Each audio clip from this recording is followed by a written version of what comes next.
Hello there, this is James, your Director of Product Support here at Cliently, and in this quick video, we'll be discussing Cliently tokens.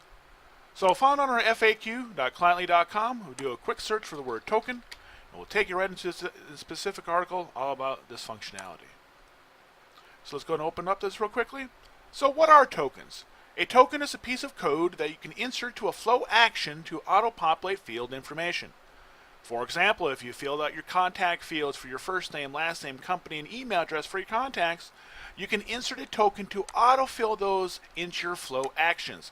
And it's really a saving of time. It really helps you a lot. Instead of manually filling out these individual actions for a specific contact, you're filling in a token so it can automatically insert that information. So which flows can access, or actions can use tokens?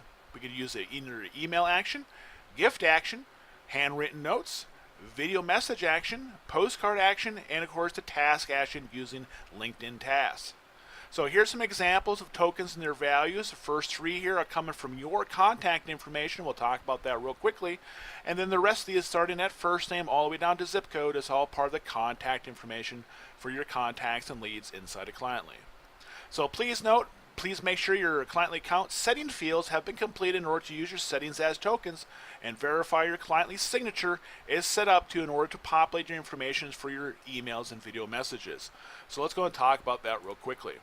So down here in the lower left hand side, let's go into settings, and of course we're in the account settings, and of course the three fields we could use as tokens here are the first name, the last name, and the signature field. So you always want to make sure that this information is populated so you don't have to manually fill this out each time for your actions. You can just insert that token to populate that information for you. So let's now go into flows. I'm going to pull up a flow here regarding tokens, and I'm going to walk through real quickly all the different locations and where we could use tokens to auto-populate information. So first is our email action. So we have an email, we have two locations. First is the subject line, and we use this button right here to insert a token to be included in the subject of our email.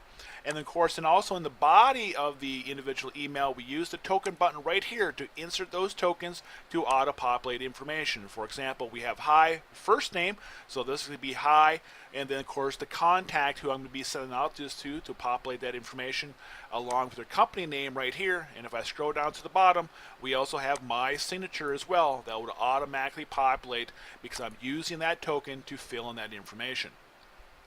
Next is the gifting action, and there's one location that you could use this, of course, inside of the message here, and here's an option where you can put in those individual tokens if you want to see that for that.